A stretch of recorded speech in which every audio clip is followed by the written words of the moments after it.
Coming up on Mountain News this morning, one nonprofit in the mountains carries on with Neighbors Helping Neighbors after the July 2022 flood. And soon changes may be coming to food stamp eligibility, helping families all across the Commonwealth. Dedicated to Eastern and Southern Kentucky, this is WYMT Mountain News This Morning. Good morning, I'm Olivia Calfee. The time is 6 a.m. on November 16th. Now let's check in with Chief Forecaster Brandon Robinson for a look at your forecast this morning. And Brandon, once again, we are just entering another dry day before we do expect to see a little bit of rain tomorrow. Here's the thing, Olivia. I mean, this is kind of half and half how you look at it. It's very mild and nice for November, but it's also very dry. So it's kind of a catch-22. So hey, we're just going to kind of take the good with the bad. Exactly. So, I mean, it's just going to be one of those situations where you just got to be aware of what's going on. And, of course, burn bans everywhere. So just don't burn, and then everything hopefully will be okay. Let's take a look at downtown Somerset there this morning, and you see 45 down that way. Some light traffic out there already. We'll take a look at temperatures, 30s, 40s, and 50s out there. 50 in Jackson and Jacksboro. 29 now. Fooled me. Got into the 20s over in Grundy this morning. 31 next in Clintwood there. So temperatures soar into the 70s this afternoon. Again, I think we'll be right there around 72 around 2, 3 o'clock, and then we'll start to drop as the sun gets ready to go down and darkness comes upon us a little bit later tonight. But again, it's going to be a day that's going to be filled with some nice temperatures and some nice sunshine. But just be careful out there. Full forecast on the way in just a little bit. Olivia? Brandon, thank you. After the July flood, the phrase neighbors helping neighbors became nearly synonymous with Eastern Kentucky. While we have shared part of Kate Clemens' story before, I'm about to explain how Kate's mission continues in a new chapter. Shortly after the July 2022 flood, Kate Clemens began serving food out of the back of her car. Since then, her mission transitioned from her car to a tent, from a tent to a nonprofit, and now in partnership with that nonprofit, a food pantry. Max's Pantry is under the nonprofit Roscoe's Daughter. It is named after my beloved late nephew. Officially serving all of Knott County schools, senior citizens, flood survivors, and anyone else in need. But Clemens says due to a great need for donors, they have one main focus this holiday season. The demand is very high, and like I said, right now our only focus is on level 4 critical, and what level 4 is, I'm basing that off of the USDA screener for hunger.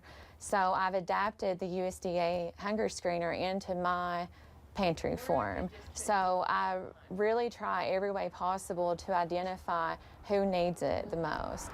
Working with school resource officers and case managers to verify needs, Clemens is planning to give out hundreds of food boxes this season, with a long waiting list as well. Even $1 gets me closer to that $50 required to make one more box. So even a penny gets me closer to calling that family and saying you have been removed from the wait list. And as she works to fill this community gap, she promises no family, no senior, and no Knott Countyan will go hungry. The impossible keeps happening.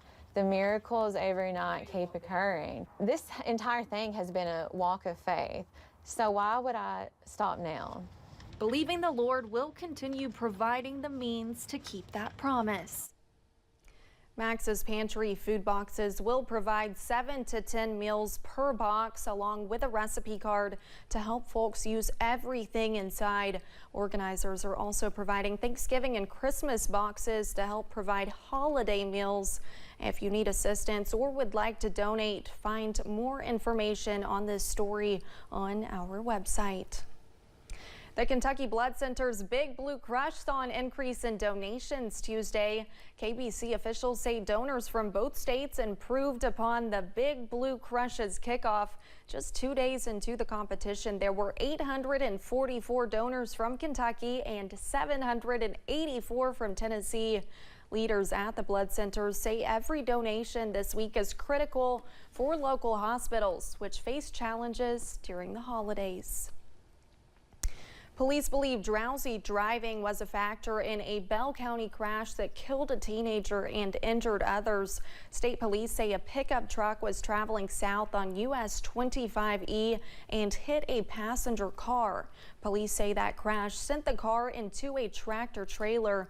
Multiple passengers in the car, driven by 35-year-old Ashley Jordan of Pineville, were flown out for treatment. Officials say Kaylee Inman, a 15-year-old student at Bell County High School, died in the crash.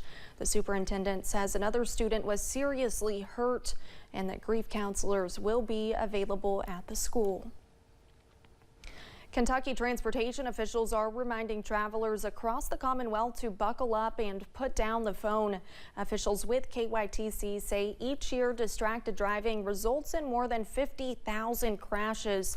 They say that amounts to more than 15,000 injuries and about 200 deaths. National figures show seatbelts reduce the risk of death by 45% for people riding in the front seat. Drivers using Kentucky 1098 and Breathitt County should expect delays starting today. Officials with the Kentucky Transportation Cabinet say a contractor crew will be placing beams on a new bridge on Swift Branch Road. KYTC officials say the work will not begin until after the morning school bus run, and emergency vehicles will be accommodated. They say drivers should use the posted detour route. Kentucky Congressman James Comer is under an ethics investigation after an argument Tuesday with a Florida congressman. The Courier-Journal reports the Congressional Integrity Project, a left-leaning interest group, requested the House Ethics Committee to investigate him. Comer is chairman of the House Oversight Committee. He's been investigating the business dealings of President Biden's family. Tuesday, Florida Congressman Jared Moskowitz confronted Comer about his own business. He says Comer is investigating President Biden for something he himself did, loaning his brother money.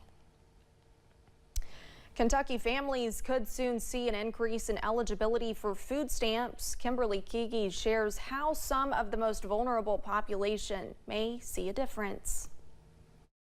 Changes may be coming to food stamp eligibility. Congress made federal changes earlier this year, and Kentucky is attempting to implement changes at the state level. More low-income Americans will be required to work in order to receive food stamps, but because of supplemental nutrition assistance programs, families have access and can afford nutritious foods, including produce, eggs, and forms of protein, all items they could lose access to without the safety net. Now, under proposed changes to state law, some of the most vulnerable population will see expanded access, including the homeless, veterans, and adults up to the age of 24 who have aged out of foster care. They would be exempt from the mandates. This will help some of these individuals gain eligibility. But the basic level of eligibility for individuals kind of all across the state will essentially remain the same, giving access to some of the most vulnerable population of Kentucky. Kimberly Kege, WSAZ News Channel 3. The regulatory changes must still be approved by Congress. That process, Friedlander says, could take up to 9 months.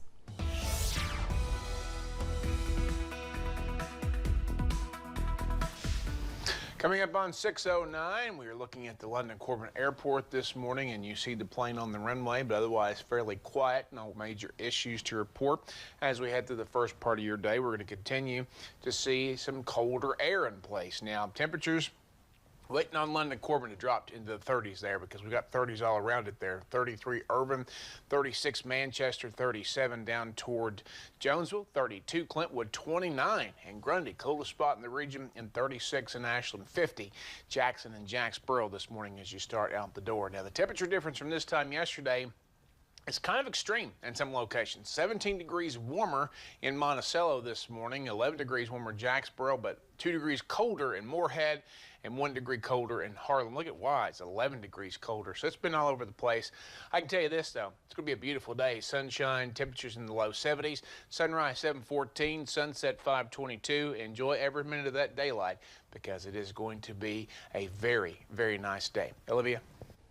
Thank you, Brandon, and thanks for joining Mountain News this morning. More news is on the way. Coming up, Israeli and Hamas officials tell very different stories of what happened inside Al Shifa Hospital.